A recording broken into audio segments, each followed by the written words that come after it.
No, let me tell you about it. We, I do what every other week, and I am up to session 11, is what I believe my last video was. And I honestly, I try to keep it to like 10 minutes, but sometimes it just doesn't work. Sometimes it's like I try to go back and edit it so that it's shorter, but sometimes the message is just there's a lot to say about a particular topic. And the last one I did was about big emotions.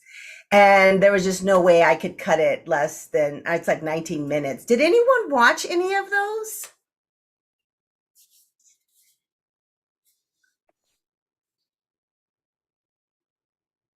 or listen to the podcast?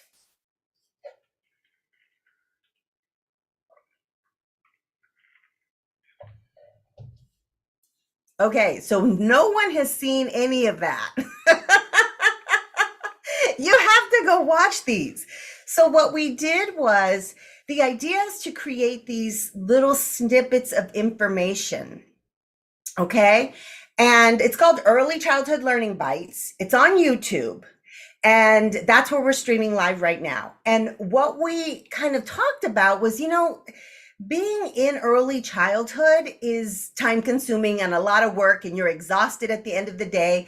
And so we're like, how can we get like these bits of information to help you have a deeper understanding of social and emotional learning and development? So we thought about, giving you these learning bites, bites. It's like a little play on words. And so then you could listen to either the podcast because we're on Spotify and or the YouTube where you see my face. That's the only difference. You see my face, and I think on Spotify you can see my face too because I upload the whole video there too. And so I do sessions like I did one on our beliefs and how they impact our experiences with young children. I did, the understanding of brain development around social and emotional learning. And I do my best again to keep it short. And so you can get these little bits of information on a biweekly because I drop them every other week. And we have another segment with language and literacy also being dropped on the alternating weeks.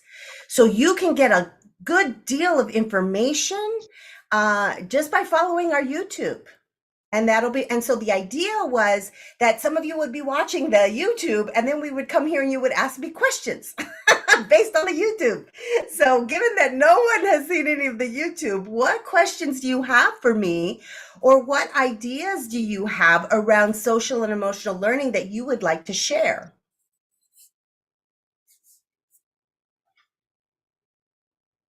Oh, thank you. Feliciana just dropped, in case you don't have your chat open, she just dropped the link for YouTube. And like I said, they're all and they're under S.E.L. and you'll see episode 1, episode 2. Please go in order. You don't have to, but it's better if you do because it builds a deeper understanding as we go. And the last one I did again was on big emotions. And I believe I called it Big Emotions Are Our Big Opportunities because big emotions provide an opportunity for us to show up in the way that's really supportive to young children and how we help them develop these foundational skills. All right. So I'm going to get quiet and wait for somebody to share an idea, a thought, or a question. Hmm.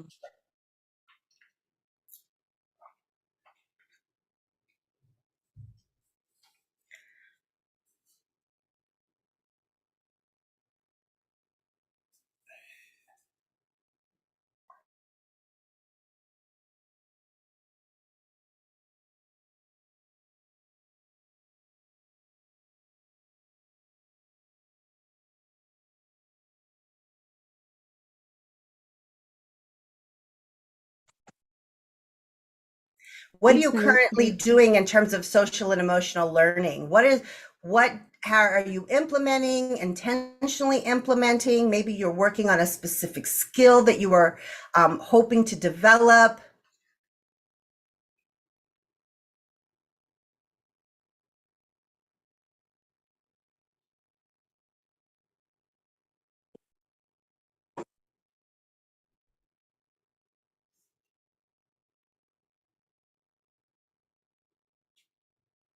We have a question in the chat box. How do you begin social and emotional learning?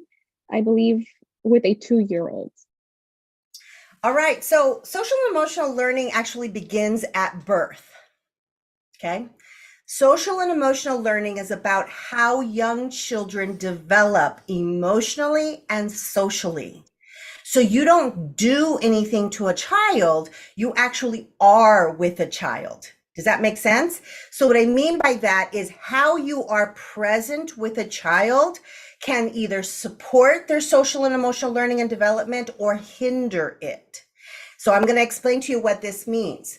Now, a baby is born.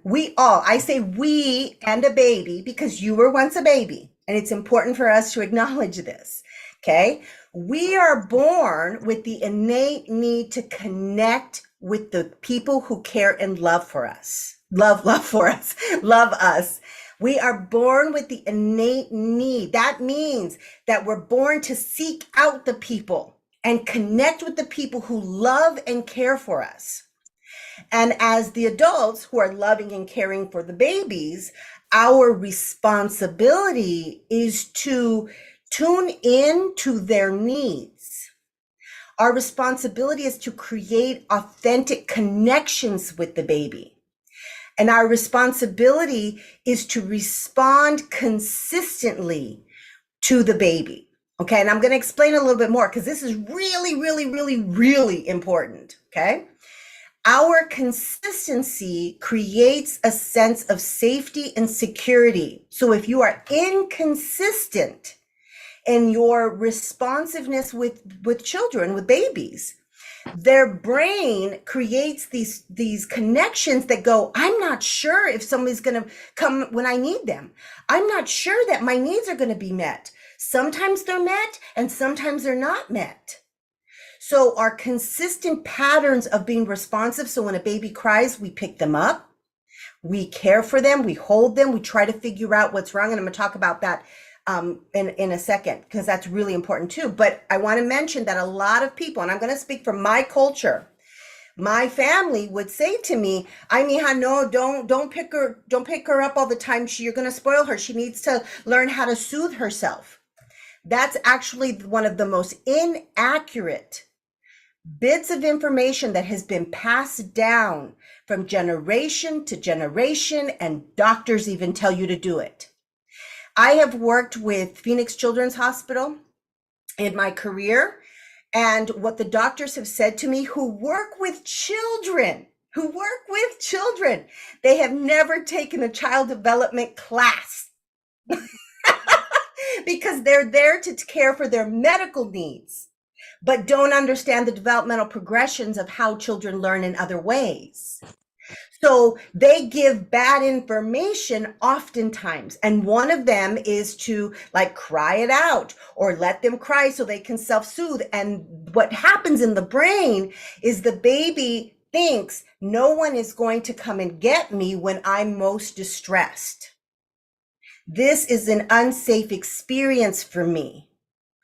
And so our consistency builds the pattern in the brain that says I am safe, someone loves me, and that creates the foundation for them loving others.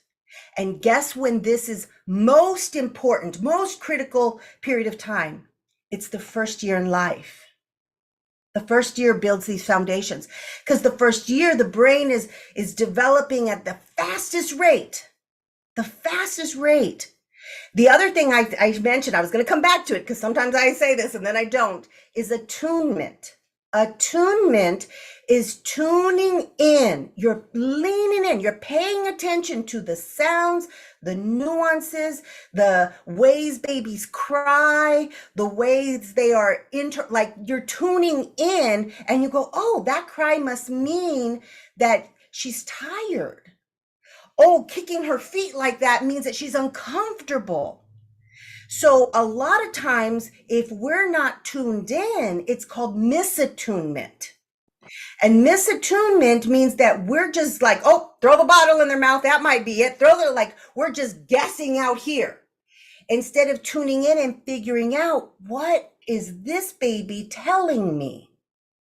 What movements Utterances, sounds, all of those things matter. They all matter. Now, why did I tell you this when you're asking me about a 2-year-old? Okay.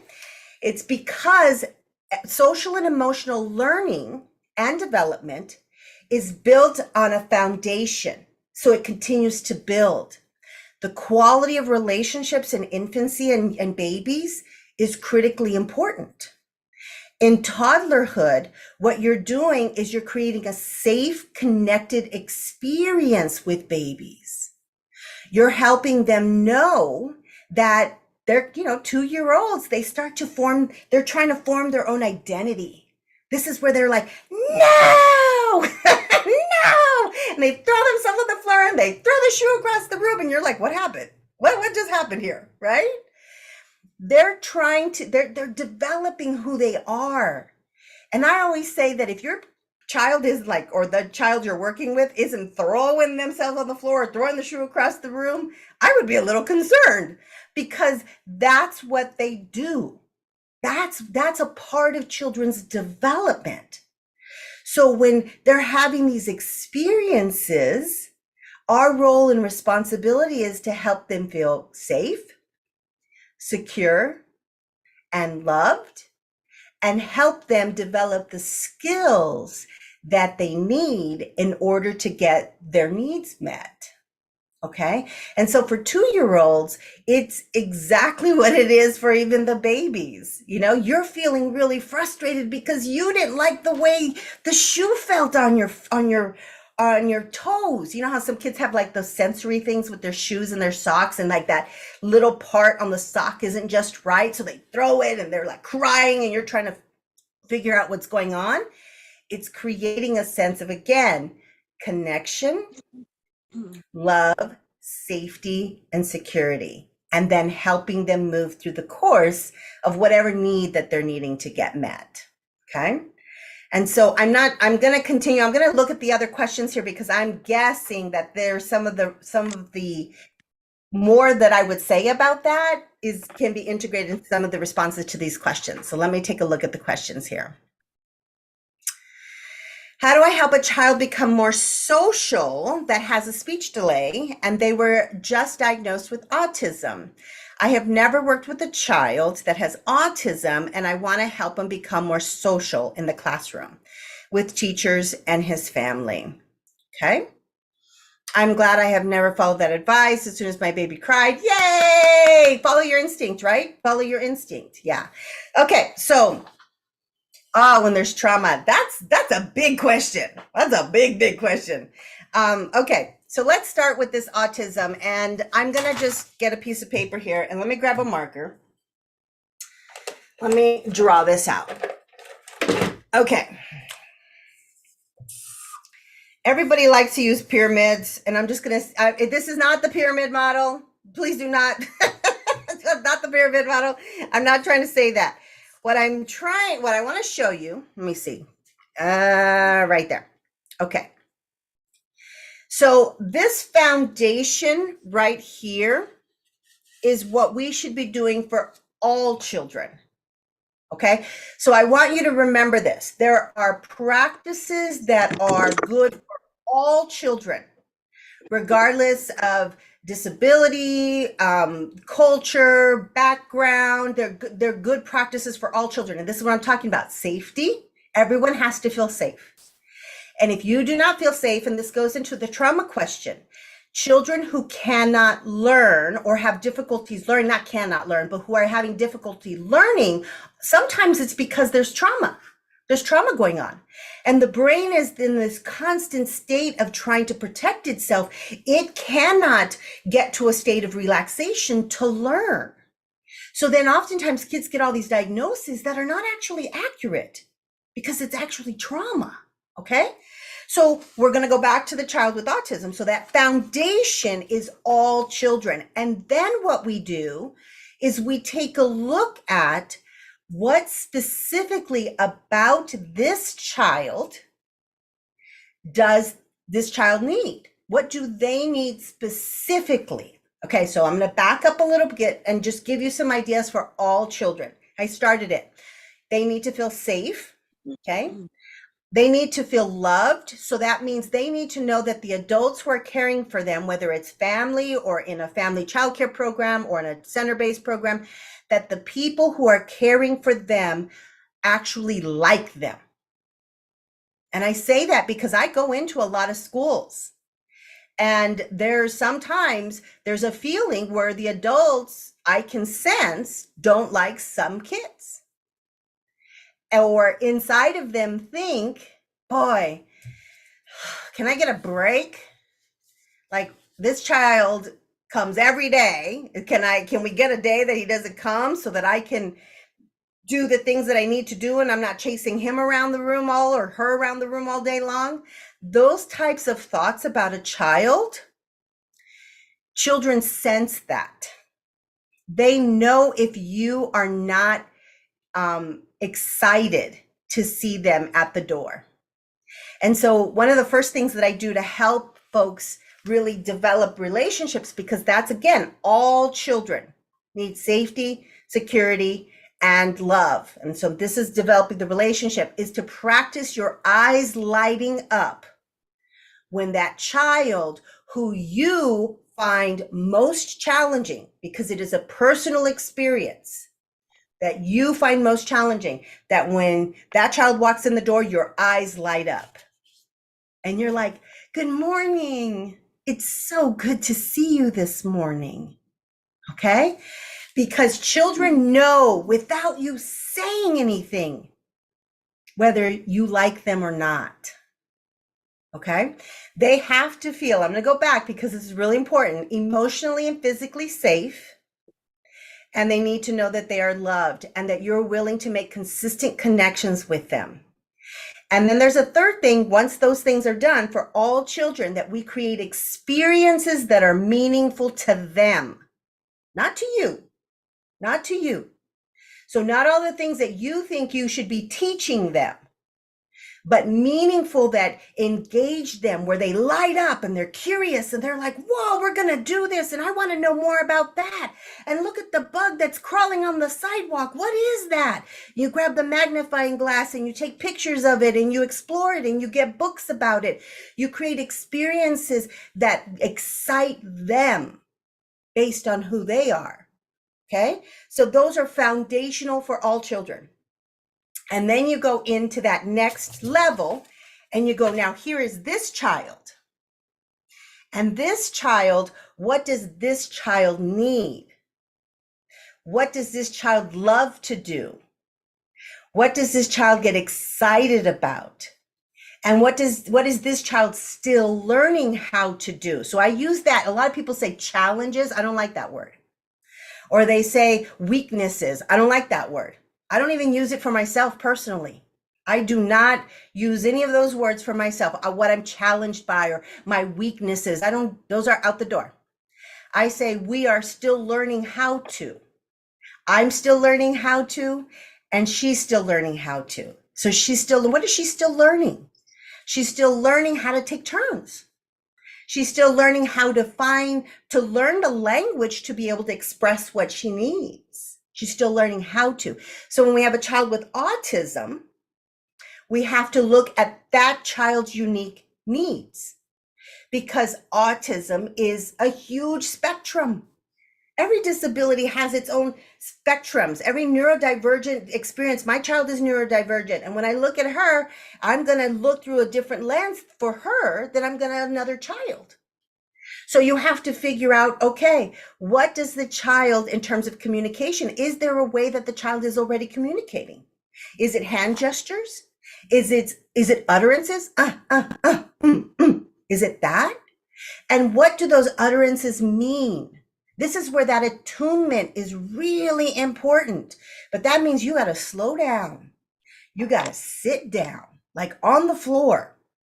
And you have to observe closely to figure out, how is the child communicating to you, or how is the child communicating in general? Because behavior is a form of communication. They're not trying to upset you. They're not trying to get your attention, because children are not attention seeking. They are connection seeking. So you have to pay close attention and go, okay, what are they telling me when they do that? And then based on your observations, you go, okay, maybe what would be helpful is if we use some pictures. So we have maybe a clipboard with several pictures that the child loves to do things, because that child's not ready, is still learning, not ready yet, but still learning how to ask for things, to say, how can I play? The child's not there yet.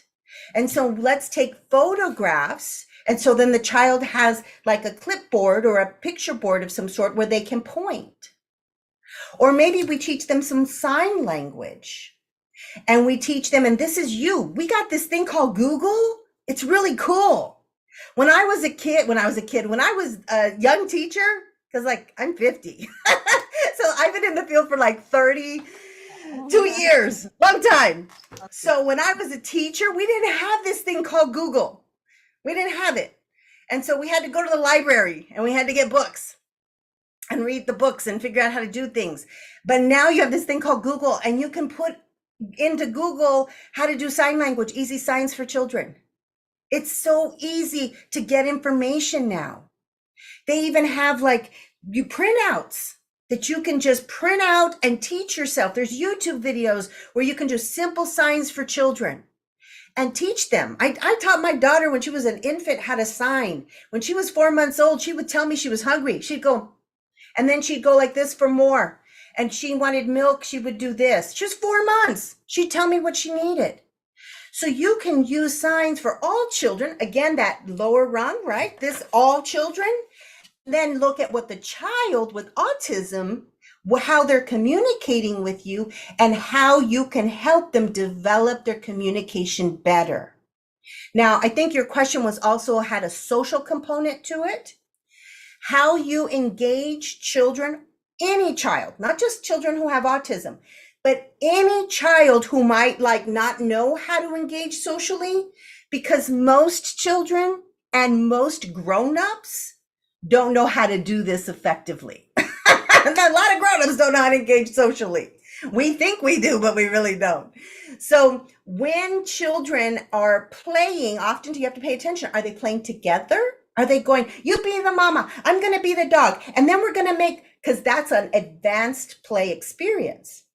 Are they playing side by side, parallel playing, where they're both pushing cars around and we're just talking about the space in the block area maybe? And so we're really talking about how do we share space, or are we talking about actually playing together? So that's your observation. You have to get into that level of awareness to know how to help the child next, whatever their next thing is. The number one way to help children engage socially is you being the model. You being the model. He doesn't want to be with the other children. Well, maybe he's not ready to do that. And that's okay. That's okay. If the child doesn't want to be with the other children, create experiences. Here's the key. Remember I said, know the child, know what the child likes, know what the child is still learning to do. Create an experience where you offer that opportunity. So let's say this child likes sensory experiences, okay? Some children with autism really like water, like in a water table. They really like pouring and like birdseed. So some children's, he loves water. Okay, so I would set up a water table with lots of cool, and I would do like a new thing each week. Like, and I used to go like to the dollar store and get like just different containers of sort. And then I would say, who depends on where their verbal skills are, I would actually make them the expert of the water play table. And so when children come over, I'm there with the child and I'll say, I'll invite another child over. And I will say something, and I'm going to give you some examples, that encourages a connection between that child and the other child who I've invited over. But I'm there modeling. And so I'll say, let's say Amanda comes and joins us at the water table. I say, Amanda, we have a new thing at the water table. Do you want to come take a look at it? Charlie's here with us. He's he's creating this cool thing, or he's pouring and he's doing that. So I'm noticing Charlie. I'm acknowledging the strengths in Charlie. And I'm inviting Amanda over to play with us. And I'm actually sitting and playing as well. I'm not asking what color is it. I'm not asking how many, how much, what letter, what sound. I'm not quizzing children, because a lot of times we do that. We go right into quizzing them because we're supposed to be teaching them. That's not what this is about. We want to play. We want to engage. We want to ask questions. Did you notice Charlie poured that whole cup inside of that container and the water flew over? Amanda, you did the same thing, but you stopped at the top.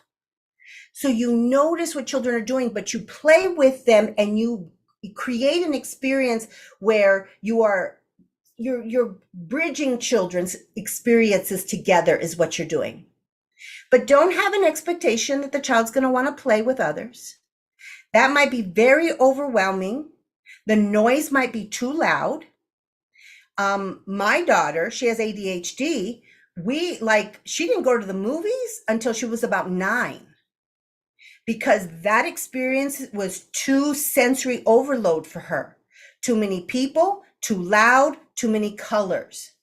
I don't know if you ever saw Rio, the movie Rio. Beautiful, beautiful colors. She went like this with her like this to cover her eyes. It was too much. So sometimes they're not wanting to be with other kids. Could be a sensory experience, a sensory overload.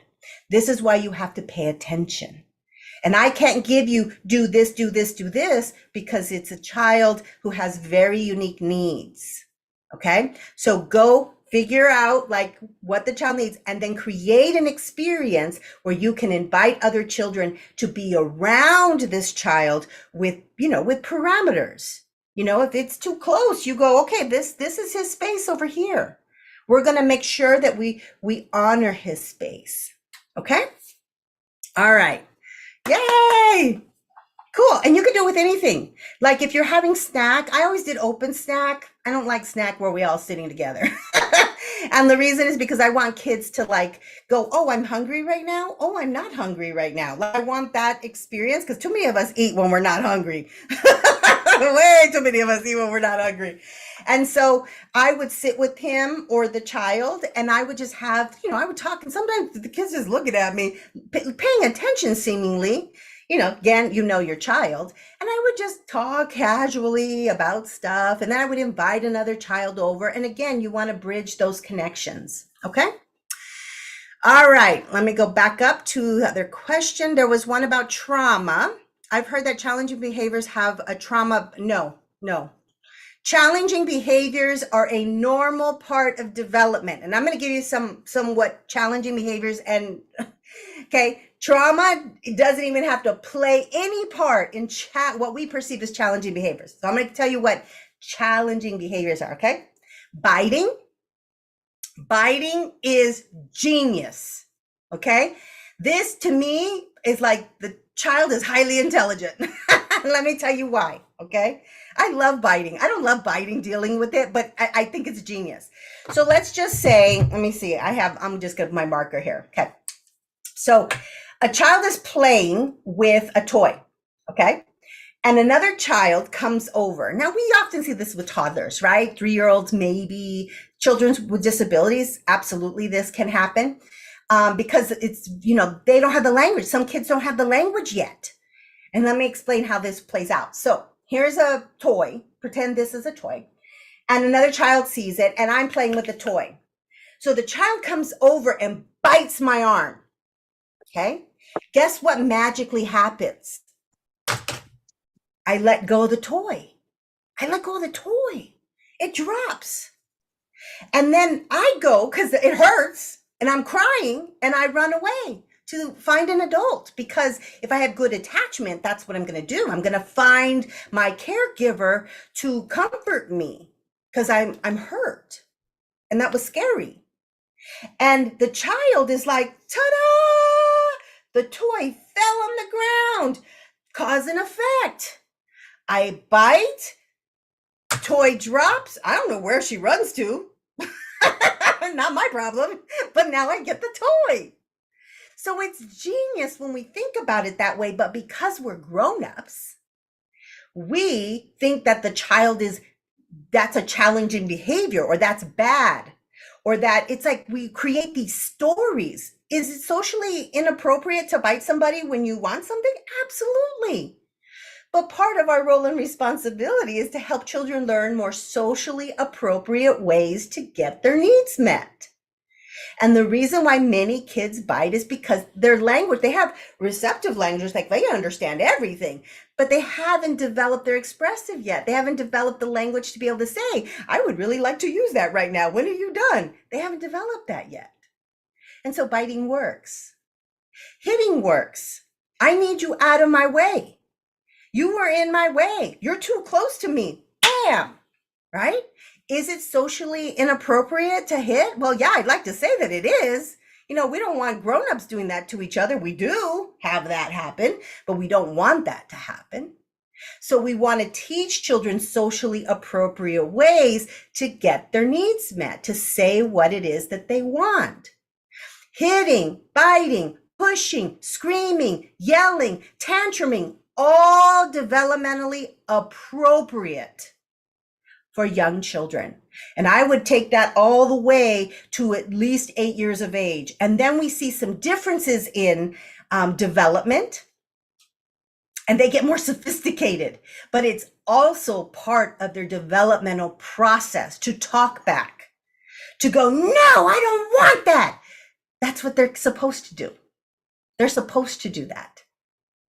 So like with my daughter, and you got to remember, I've worked with kids for a really, really long time. And I actually, like a long time, I waited 18 years to have my daughter. So I was in the field so I got to practice and I got to learn. I got to do that. And with my own daughter, when at home, I would say to her when she'd be like, no, I don't want to, blah, blah, blah, blah, blah. I had practiced. And so I say to her, you really don't want to go to sleep right now. You really don't want to go to sleep right now. That screaming, yelling, all of those things is a normal part of a young child's developmental process. And when we slam it and we try to go, no, you better not act like that, they don't know how then what they need to do to get that need met or to acknowledge their emotional state. Okay? And so trauma is different. Trauma is basically something that is significant that happens in a person's life that goes unresolved in terms of adulthood. And trauma can impact our entire life. Okay? And trauma is subjective as well. And what I mean by that is what you might experience as traumatic, I may not as a young child.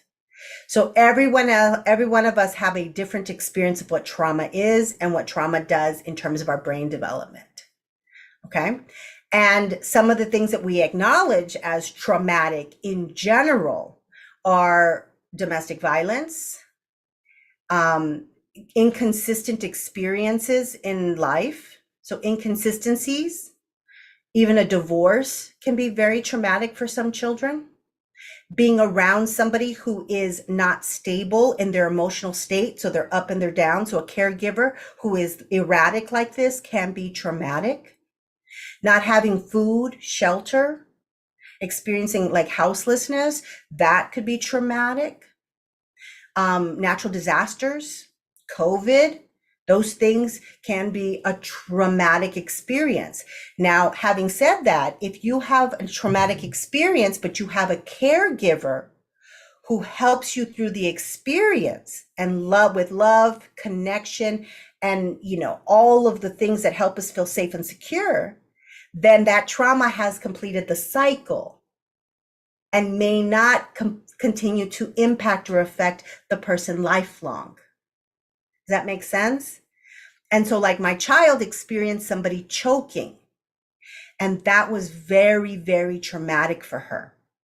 And so I was there to protect her, to help her feel safe, to help her understand what choking means, so that I was able to help her through this process, and we were able to release the fear around being, she was afraid of being in places where people could choke, which is any public place people are eating. So I helped her complete the cycle of awareness that she is safe. This is what we would do. This what will happen. But kids who continue in these cycles, or they continue these experiences and don't have that could build and build and build. And it looks different for every child. Sometimes what it means is that they stay very quiet and they internalize it, and you don't even know there's something going on. And sometimes we see big like big explosive experiences, and I mean like throwing chairs, hurting other animals, or hurting like kind of extreme situations. Okay. So that's different than challenging behaviors, or what we perceive as challenging, because I want to make very clear, challenging behaviors is a perception. Okay. It's a perception. What I find challenging and what you find challenging is going to be unique to who each of us are. So I don't find kids who are screaming and yelling and cussing and throwing chairs, I don't find that challenging. The ones that I find challenging are the kids that go, "You can't come to my birthday party. We're not your friend." And I'm like, oh, I'm like, oh. And then I have to employ all of my, like, keep calm. Take a deep breath, love the child. Like, that's the one I have to work at. So each one of us are going to perceive it differently. Okay. All right. All right. Let me go back to the questions. A lot of parents are saying their children don't have much language because of the pandemic. Do you really think that's the case? Or is the parent just create that communication?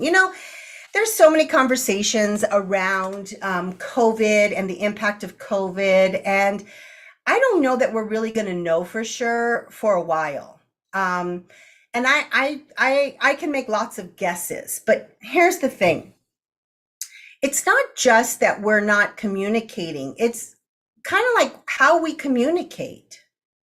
And this was even before COVID. So I'm going to come from my own cultural lens. Okay. And what I mean by that is, in my family, what my stepmom does when I see her with all of my nieces and nephews is she gives directions. So what I mean by that is she goes, "Mija, go wash your hands go wash your hands. We're going to have dinner right now. Or go put your jacket on. It's cold and go before you go outside." Like, she gives directions. Okay.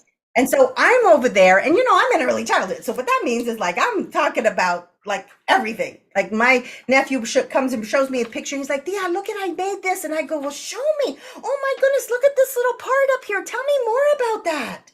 Tell me how you built that. Tell me how you made that. What were you thinking when you did that? Look at the colors you used." So I engage in conversations because I want to know more. I want to know what he's thinking. If we're outside and the clouds are going across the sky, I go, "Look at the clouds. What do you think about that? Look at the trees. The leaves are swaying. What do you think about that? Show me what you're carrying in your hand. I'm wondering about that." So I ask questions to help them develop language. I want them to explain. I want them to expand. I want them to say more. But most of us who are not in early childhood have no idea that that's what we should be doing. It's not that they don't love their child, or that they don't, it's just that we just don't know. We just don't know. And I remember the first time my stepmom noticed it, she said to my dad, she goes, "Look at how she's talking to them. That's the way we need to be talking to them." Just like that. So she noticed it, right? Because I expand and I expand and I expand and I ask more and more and more and more questions. But most parents don't know that. They're talking when the child talks to them. And we also have this thing called the shut up toy, right? And the shut up toy and the TV, I had it when I was a kid, the TV, we all had a device. It was video games. For me, it was TV and VCRs and DVDs. This is not new. But what's happening is that it's a way that if I'm being annoyed, it's like, here you go, here's a video, right? And so I'll give you another example quickly. My daughter, when she was a baby, remember, and I told you I waited a long time to have her because I come from trauma. I come from a background where I wanted to make sure I didn't repeat that as a parent. Okay. So I waited a long time to make sure that I had released all my trauma. And I used to carry her in one of those baby wraps. And she was a baby, like I'm talking couple months. And I would go to Sprouts and I would get like the lemons and I would go, Mija, I'm going to get 5 lemons. She's like 2 months and I'm going to get 5 lemons and they're 5 for $1. So I would count them. I go 1, 2, and she's sitting there in the wrap looking out and I go 3, 4, 5. And then I would scratch one and I would put it up to her nose and she would go like, I go, that's what a lemon smells like. And so I was very intentional about her experiences like that.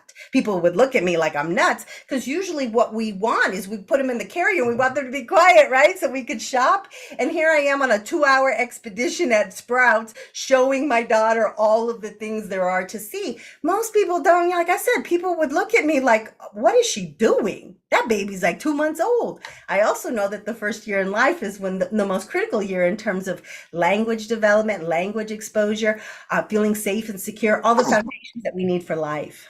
Okay. So I don't have a yes or no question or a response to you, but what I will say is it's our responsibility to do what I just explained to you, to ask the questions, to engage meaningfully, to avoid yes or no responses, to avoid close-ended questions like what color is it, how many are there, like avoid those. Tell me more about it. What do you think about that? How did you figure that out? Okay, those are the questions. That's how we help develop language. Okay. All right. We have the bridge connections approach, how to try to discourage biting and hitting effectively. So remember the thing that I talked about is the child is still, or not yet, the child's still learning. The child's not able to do that yet. So the child's still learning. So you have a biting situation, okay? And in your mind, you have to, you can't be irritated. You can be, but move away from that. So I want you to feel what you feel, but at the same time, you got to move away from the perception that the child is doing something wrong. The child is not doing something wrong. The child is doing something that's socially unacceptable or inappropriate in a social setting. Like you don't want him to be 35 years old and biting somebody, right? To get a thing.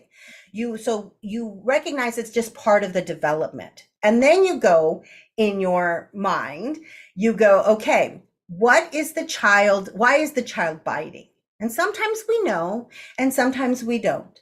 And oftentimes though, it is an issue of language. And not just whether they can verbally say it, but sometimes what happens is I need to be able to see something, process it. That's the part that some kids aren't able to do. That's that self-regulation piece that, by the way, young children are not, they don't develop their self-regulation in the early years. Like they don't do that. We want them to, but they don't actually fully develop self-regulation into adulthood. Okay. Sometimes we have these expectations of children that are so developmentally inappropriate because a lot of us grew up from punish-based homes. And what I mean by that is you need to do this or I'm going to give you a reason or I'm going to make you stop and that doesn't develop self-regulation. So now that we have a better understanding of self-regulation, to manage my behaviors as a result of whatever I'm feeling, to manage my behaviors, that takes a lot of time and practice. So if the child is biting, sometimes it's not language. Sometimes the child has language. It's just I don't have that pause between I want that and what do I need to say to get that? Or I want to be here by the door to hold the door handle because we're going outside. I don't have the pause, the regulation to not push people out of the way because I want the door handle. So when we see it as not a threatening experience and we go, what can I do to help the child develop that skill? So the skill might be, when can I have a turn? Not how can I have it, or I'm sorry, how, yeah, let me roll that back out. When can I have a turn? Okay, not can I have a turn. When can I have a turn? When can I get a turn on? So you actually say these words. The words you can say are, when can I have a turn? The words you can say are, I would like some Legos, please. Don't do it in third person. Don't say you can say, or you want a turn. Don't do that. Say exactly what the child should say. And if they're two and they're little, you can teach them, You can say, my turn, turn, turn, turn. So you figure out what each child needs and adapt it based on where they are developmentally. If you have any things that are specific to this child, you go, okay, what skill would help him be able to accomplish the goal that he wants? So if it's pushing, why is the child pushing? Is it because he doesn't have that pause yet, or does he want to be right there? And he doesn't know how to say, there's no room for me. I want a space. So you have to give him the language. Please make room for me. I need a space to sit. Those are the words you can say. Let's try this together. Okay? So again, I'm going to reiterate this because it's important. Behavior is communication. We need to stop thinking of behavior as disrespect or that the child is seeking attention, because again, children are not attention seekers. They are connection seekers. Okay? All right. So it's a puzzle. Every child is a puzzle, and it's very exciting. Every child is a puzzle.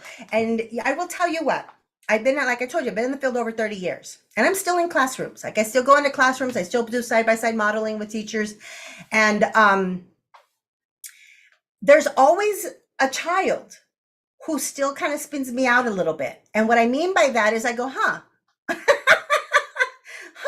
let me kind of think this through a little bit. Like, even with all of these years of experience, and my background is in crisis intervention. So my background is working specifically with children who've experienced and were continuing to experience significant trauma. So like lots of addiction, lots of domestic violence, they're experiencing homelessness. There was like extreme, okay? And so even with all of that experience, I'll go into a classroom today and I'll kind of go, that's interesting. Let's kind of figure out what the child is trying to communicate to us. What is the child needing? And how do we meet that need? Or help them develop a skill? Or help them be able to practice the process of putting that pause in, or whatever it is that the child is needing, okay? All right, any other questions?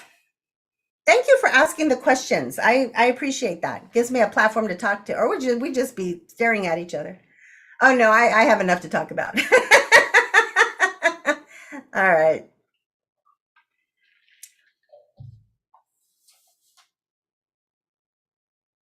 Any other questions? How are you feeling so far with the information given? Or what will you find? Did you find anything helpful here?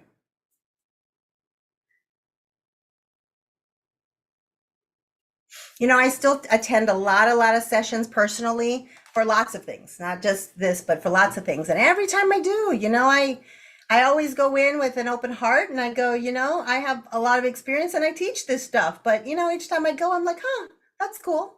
I hadn't even thought about that, So we're constantly learning, right? I'm knowing that this behavior is normal and part of the development as they learn language. Yeah. The other thing I want to make mention is that when you are supporting children's what we consider challenge, we just need to throw that term challenging behaviors, or go challenging to me, challenging to me behaviors. What we need to acknowledge, because this is really, really important, you have to be the pillar of strength. And I talked about this in one of my videos on YouTube. So be sure, like if you're setting up in the morning in your classroom or in your family childcare home, or it's like just play it in the background as you're setting up so you can get these little bits of information. But you have to be the pillar of strength. You have to be the calm. So if a child is, you can't match that if you want the child to learn how to self-regulate and calm. So the baby's like, or the child's like, no, I don't want to. And we like, stop it. How many times do I have to tell you? You know better than that. When we do that, we are actually mirroring in a not so great way. And both of you now are activated and nobody is the calm. So then children, and this is what we need to do is called co-regulation. We have to be the calm so that children can, like energetically, we are providing a sense of calm, safety, security, and love so that they can access their calm. So you personally have to practice recognizing your emotional state, taking 3 deep breaths. And I just did this. The last 3 videos are about me, like my process of like learning how to take those deep breaths as I'm walking across the room. Kids are fighting, kids are throwing things. Like I have to be the calm in the storm in order for children to learn how to calm themselves. They cannot learn from you if you are activated, if you are trying to power over them. Stop that. You know better. If you're trying to power over them, you're not actually supporting social emotional learning. You're using punishment as a way to try to manage the experience. And punishment doesn't teach. Okay, it doesn't teach children anything except fear and disconnection. Okay. All right. Let me go back. That's very useful. Awesome. Wish you could train us at our agency. You can. I can. You just have to I'm at a LESI group, ALESI group. I train nationally, virtually. Thank you for the input. Awesome. How do I engage parents? Relationships. Number 1 thing, build meaningful, responsive relationships with families and parents. And what that means, make connections, make authentic connections. Tell them what makes their child an amazing human being. Stop reporting to parents all the times that they have hit, punched, kicked, and spit. Stop doing that. Stop. Because if you want to create a trusting relationship with the child and you go and you tell the parents that something that happened at 10 o'clock in the morning and the child gets punished at home for it, young children don't make the connection between what happened at 10 and what's going on at home. That is one of the worst things that we do. If there's a concern, we have a sit down meeting and we talk about all the beautiful things that the child can do, all the beautiful things that the child is. And then we go, and by the way, one of the things he's still learning how to do is how to enter play, or how to say these things, or how to take turns, or how to wait when it's his turn. These are some of the things he's learning to do. So these are what we do. What do you do at home? So it's relationship, relationship, relationship, relationship. And we do that by focusing on the positive, not the negative. Okay. And then we build a trusting experience, and then you can offer some information, but also ask them what they're doing, because they are their child's first teacher. Okay. And also you can, I don't know if you use like Class Dojo. I don't use Class Dojo like for what it's used, but like apps like that too. What I mean by that is there's a behavior thing on there. I don't use that. But there are some apps and some ways that you can connect where you can send pictures and you can send like cool things that the child's doing. So like you can send little bits of information, like here's a quick tip on blah, blah, blah. Here's a quick tip on blah, blah, blah. And just make it short. Just a really quick strategy that's maybe easy and fun and engaging. Okay. Don't send one that says, how to get your child to stop biting. Because it might be like, because your child's biting. All right. Okay. So much self-regulation on our end. And many of us, honestly, if you grew up in your own trauma, if you had trauma as a child, you have to work on healing that.